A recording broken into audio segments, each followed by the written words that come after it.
Hello guys, welcome to my YouTube channel target point setter target. आज हम class 10th के biology section के first chapter का जो है जैव प्रक्रम लाइफ प्रोसेस उसके बारे में बातचीत करेंगे। हालांकि ये चैप्टर बहुत ही लंबा है, तो इसलिए मैं इसके टॉपिक्स के वीडियो में अपलोड करूंगा टॉपिक्स वाइज, तो आप लोग उसको जाकर देख सकते हैं। तो चलिए आइए वीडियो को स्टार्ट करते हैं। देखिए, तो जैव प्रक्रम यानी कि इसको बोलते हैं लाइफ प्रोसेस। क्या बोलते हैं? Life process. लाइफ प्रोसेस का मतलब क्या है? लाइफ मतलब जो हमारी लाइफ चलती रहे जिससे, ठीक। प्रोसेस का मतलब क्या? वो क्रिया, प्रक्रिया ना, जो भी माध्यम प्रक्रिया हो और उससे हमारा यदि जीवन चले तो उसे ही जीवन प्रक्रिया। नाम से तो हमें यही स्पष्ट हो रहा है कि जिससे हमारी लाइफ चलती रहे, रुकी ना, लाइफ हमारा रुके ना, तो उसी को बोलते हैं क्या? जैव प्रक्रिया। तो ये देखते हैं। देखिए, परिभाषा हमने लिखा है कि वो सभी प्रक्रियाएं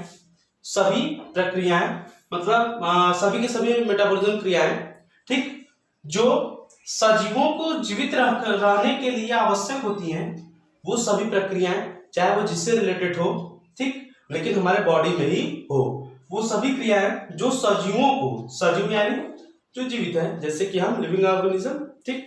अब ईटा पत्थर को तो नहीं होगा ना, हाँ, सजीवों को जीवित रहने के लिए मतलब क्या? अपनी लाइफ चलती रहे, तो जीवित रहने के लिए आवश्यक होती हैं वो सभी प्रक्रियाएं क्या कहलाती हैं? जैव प्रक्रम कहलाती हैं। वो सभी प्रक्रियाएं जो सजीवों को जीवित रहने के लिए आवश्यक होती हैं, जैव प्रक्रियाएं या जैव प्रक्रम कहलाती हैं। अब देखिए, जैव प्रक्रम के जैसे एग्जांपल्स देख लेते हैं, आपको क्लियर हो जाएगा। जैसे जैव प्रक्रम के एग्जांपल से पहला पोषण। तो हम जानते हैं कि पोषण एक ऐसा टर्म है जो हम हमेशा लेते हैं, ठीक है। पोषण हम पोषक तत्वों को जब खाते हैं तो हमको एनर्जी मिलती है, ठीक है, तो वही पोषण होता है। तो हम जो भी चीज खाते हैं तो वो भी हमारे जीवन के लिए क्या है? आवश्यक है, क्योंकि यदि हम खाना वगैरह नहीं खाएंगे, पोषक तत्वों को नहीं खाएंगे, तो क्या होगा? हम डेड कर जाएंगे, हमारी बॉडी क्या हो जाएगी? जीवित रहेगी? नहीं रहेगी। तो वो क्या है? पोषण भी हमारे लिए जरूरी है। पाचन, जो भी हम चीज खाएं वो पचे ही ना, तो हम कैसे जीवित रहेंगे? ऐसा तो हो नहीं सकता। तो पाचन भी हमारे लिए क्या है? जरूरी है, ठीक। तीसरा है श्वसन। श्वसन यानी कि सांस लेना। तो हम तो जानते हैं कि खाना मिले या न मिले 2 या 4 दिन जीवित रह सकते हैं, लेकिन सांस यदि 1 मिनट तक न मिले तो हम जीवित नहीं रह सकते हैं। तो सांस लेना हमारे लिए भी बहुत अत्यंत आवश्यक है, इसलिए आप पेड़ पौधे भी लगाइए, ठीक है। चौथा है उत्सर्जन, एक्सक्रीशन, ठीक है, जिसको एक्सक्रीशन बोलते हैं। श्वसन को रिस्पिरेशन, पाचन को डाइजेशन और पोषण को न्यूट्रिशन। उत्सर्जन, एक्सक्रीशन क्या होता है? जो भी हमारे अंदर वेस्ट मटेरियल है, जो भी खराब पदार्थ है, वो यदि हमारे अंदर रहेंगे तो सड़ जाएंगे ना, हमारी बॉडी क्या होगी? बेकार हो जाएगी।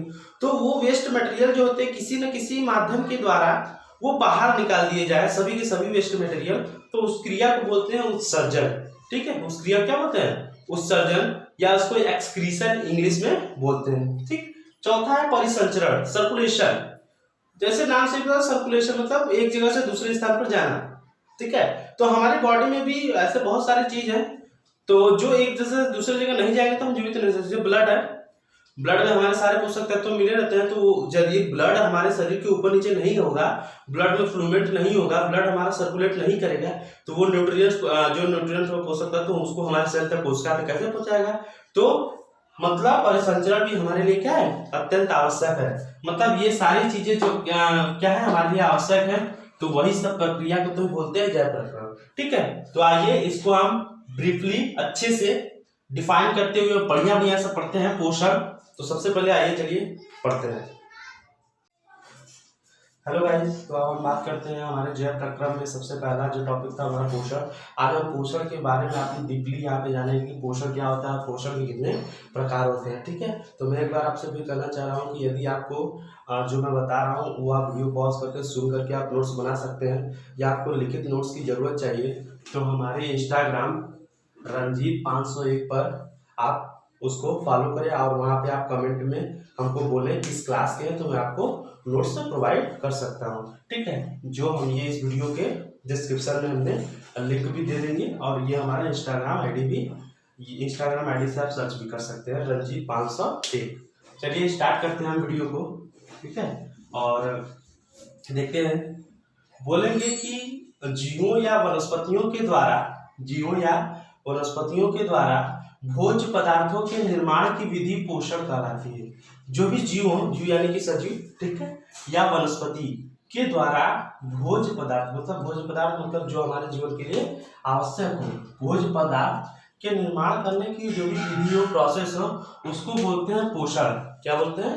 पोषण बोलते हैं। एक बार फिर से देखिए परिभाषा, जीवों या वनस्पतियों के द्वारा भोज्य पदार्थों के निर्माण की विधि पोषण कहलाती है। ठीक, अब देखिए पोषण हमें पता चलेगा कि जो भी हमारे सजीव हो या वनस्पति हो, यदि किसी न किसी माध्यम से भोज्य पदार्थों को बना ले तो उसी विधि को बोलते हैं क्या? पोषण बोलते हैं। ठीक है, उसको क्या बोलते हैं? पोषण बोलते हैं। और जो चीज पाते हैं उसको बोलते हैं पोषक तत्व। ठीक, अब देखिए पोषण के प्रकार हम देखते हैं। ठीक है, टाइप्स ऑफ न्यूट्रिशन। तो देखिए पोषण जो हमारा होता है, पोषण मेनली हमारा दो प्रकार का होता है। ठीक है, एक स्वपोषी और एक परपोषी। एक स्वपोषी, दूसरा परपोषी। एक स्वपोषी, दूसरा परपोषी। ठीक है, अब देखिए स्वपोषी और परपोषी क्या होता है। स्वपोषी क्या होता है, बोलेंगे कि ऐसे जीवधारी जो अपना भोजन स्वयं बनाते हैं। देखिए बोलेंगे कि ऐसे जीवधारी जो अपना भोजन स्वयं बनाते हैं स्वपोषी कहलाते हैं। इनमें क्लोरोफिल उपस्थित होता है। ठीक, फिर से देखिए परिभाषा पे, ऐसे जीवधारी जो अपना भोजन स्वयं बनाते हैं स्वपोषी कहलाते हैं। ठीक, अब जो स्वपोषी है वो आपका 2 टाइप्स का है, देख लेते हैं। स्वपोषी जो है हमारा वो 2 प्रकार का, एक है प्रकाश स्वपोषी, दूसरा है रसायन स्वपोषी। एक प्रकाश स्वपोषी और दूसरा रसायन स्वपोषी। प्रकाश स्वपोषी क्या है? स्वपोषी का मतलब तो आप समझिएगा, प्रकाश मतलब प्रकाश की उपस्थिति में। तो बोलेंगे कि ऐसे वनस्पति या जीव जो मतलब प्रकाश की उपस्थिति में अपने भोज्य पदार्थों का निर्माण स्वयं से करते हैं, ऐसे जीव ना, जीव का मतलब ये नहीं कि जानवर, ठीक है, जीव का मतलब जो सजीव हो, ठीक है, जैसे पेड़ पौधे वगैरह हो गए। ठीक, तो बोलेंगे कि ऐसे जीव या वनस्पति जो अपना भोजन प्रकाश की उपस्थिति में स्वयं तैयार करते हैं या स्वयं संश्लेषित करते हैं, स्वयं बनाते हैं, प्रकाश स्वपोषी कहलाते हैं। या जो प्रकाश की उपस्थिति में बनाते हैं प्रकाश स्वपोषी कहलाते हैं। ठीक, एक बार फिर से परिभाषा देखिए, ऐसे वनस्पति या जीव जो अपना भोजन प्रकाश की उपस्थिति में स्वयं बनाते हैं प्रकाश स्वपोषी कहलाते हैं। जैसे सभी पेड़ पौधे, जो भी विकसित पेड़ पौधे हैं, वो अपना भोजन प्रकाश की उपस्थिति में प्रकाश लेते हैं, जल लेते हैं और CO2 के द्वारा, फिर क्लोरोफिल उसमें होता है और वो प्रकाश संश्लेषण के द्वारा क्या करते हैं? भोजन का निर्माण करते हैं। ठीक, और दूसरा है ब्लू ग्रीन एल्गी। एक सवाल होता है इसका, नीले हरे सवाल, वो भी क्या करता है? इसमें क्लोरोफिल होता है जिसके द्वारा वो प्रकाश को ऑब्जर्व करता है और क्या करता है? भोजन का निर्माण करता है। ठीक, अब देखिए दूसरा है रसायन स्वपोषी। स्वपोषी का मतलब तो आप समझ रहे हैं। रसायन मतलब जो रासायनिक पदार्थों ना,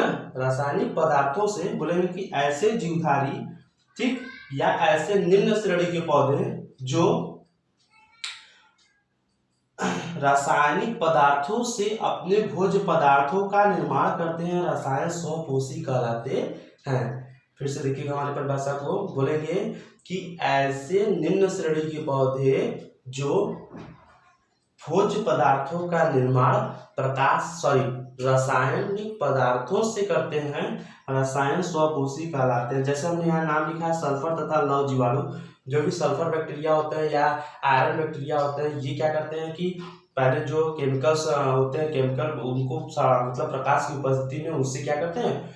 ऊर्जा को, पहले उनका ऑक्सीकरण करते हैं, फिर उससे अपनी ऊर्जा को लेते हैं। जो भी रासायनिक पदार्थ होते हैं प्रकाश की उपस्थिति में पहले उनका ऑक्सीकरण करते हैं, ये सल्फर बैक्टीरिया या जो भी होते हैं, फिर उससे क्या करते हैं? एनर्जी को लेते हैं। तो उस प्रकार से बोलते हैं इसे रसायन स्वपोषी। तो हमारा आई होगा आपको ये स्वपोषी क्लियर हो गया होगा। आइए हम देखते हैं दूसरा परपोषी।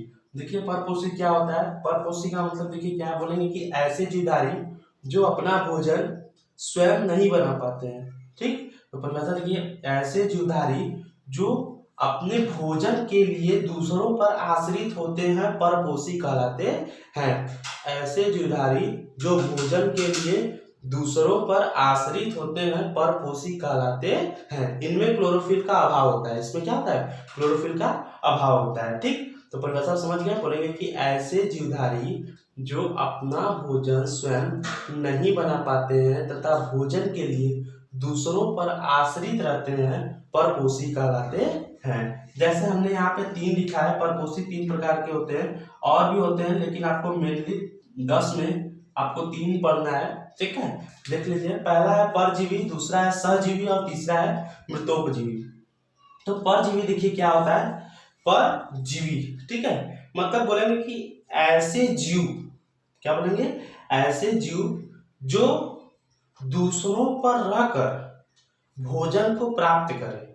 ऐसे जीव, पर मतलब दूसरा होता है, पर मतलब दूसरे, जीव मतलब जीव पर। ऐसे जीव जो दूसरों पर रहकर भोजन को प्राप्त करें, भोज्य पदार्थों को प्राप्त करें या पोषण को ले।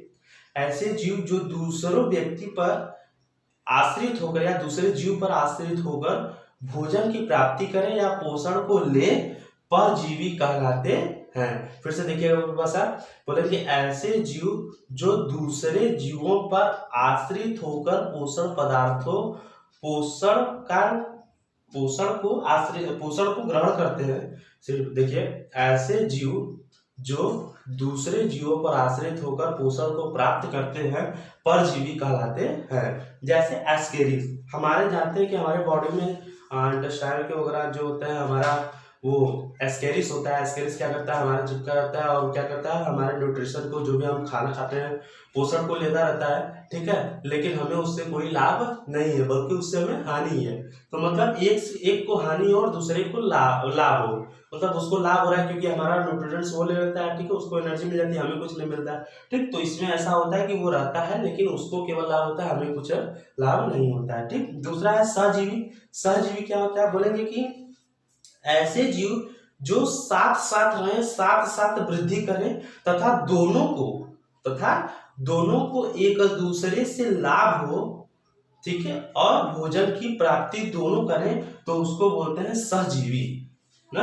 बोलेंगे कि ऐसे जीव जो साथ साथ रहें और दोनों को लाभ हो तथा दोनों एक दूसरे से पोषण का निर्माण करें, सहजीवी कहलाते हैं। जैसे सवाल है, जैसे आप हल्दी वगैरह देखे होंगे, हल्दी के जड़ में देखे होंगे तो एक बैक्टीरिया रहता है। ठीक है, तो यहाँ पे बैक्टीरिया क्लेमाइडोमोनास, क्लेमाइडोमोनास नहीं, एजिटोबैक्टर वगैरह रहता है, जो क्या करता है कि नाइट्रोजन का फिक्सेशन करता है, मतलब नाइट्रोजन का स्थिरीकरण करता है, वायुमंडल से नाइट्रोजन को देता है किसको? उनके मिट्टी में, और वो क्या करते हैं? भोजन का निर्माण करते हैं। तो वो दोनों एक दूसरे के लिए क्या होते हैं? दोनों एक दूसरे के लिए लाभकारी होते हैं। ठीक, अब देखिए तीसरा है मृतोपजीवी। मृतोपजीवी क्या होता है? बोलेंगे कि ऐसे जीव जो मरे हुए सड़े गले जीवों से अपना भोजन प्राप्त करते हैं, मृतोपजीवी कहलाते हैं। ऐसे जीव जो मरे सड़े गले जीवों से अपना भोजन प्राप्त करते हैं या पोषण प्राप्त करते हैं, मृतोपजीवी कहलाते हैं। जैसे कवक और जीवाणु। एक बार मैं फिर कहना चाह रहा हूँ, ठीक है, कि यदि आपको ये आपको समझ में आ गया हो तो ठीक। यदि आपको इसमें नोट्स की यदि प्रॉब्लम हो तो आप हमारे इंस्टाग्राम रंजीत 501 पर आप इसको फॉलो कर कमेंट में बता सकते हैं, तो मैं आपको यहाँ पर नोट प्रोवाइड कर सकता हूँ। तो एक बार फिर से इसको देख लीजिए। पोषण क्या होता है? जीवों या वनस्पतियों के द्वारा भोज्य पदार्थों के निर्माण की विधि पोषण कहलाती है। ठीक, पोषण के टाइप में हमने देखा कि स्वपोषी और परपोषी। स्वपोषी में हमने देखा कि 2 होते हैं, एक प्रकाश स्वपोषी और दूसरा रसायन स्वपोषी। परपोषी में हमने देखा कि 3 होते हैं, परजीवी, सहजीवी और मृतोपजीवी। ये आपको अच्छी तरीके से समझ में आ गया होगा, मैंने अच्छी तरह बताया। ठीक है, यदि आपको ये वीडियो पसंद आई हो तो वीडियो को जरूर लाइक करें, और आप केमिस्ट्री और बायो की जो भी नॉलेज लेना चाहते हैं आप प्लीज़ कमेंट करके मुझे इस वीडियो के कमेंट में बताएं कि किस टॉपिक पे आपको पढ़ना पसंद है या आप किस टॉपिक पे पढ़ना चाहते हैं। और केमिस्ट्री और बायो की चीज़ों के लिए आप हमारे चैनल टारगेट पॉइंट टारगेट को सब्सक्राइब करें। ठीक है, इस वीडियो को देखने के लिए धन्यवाद।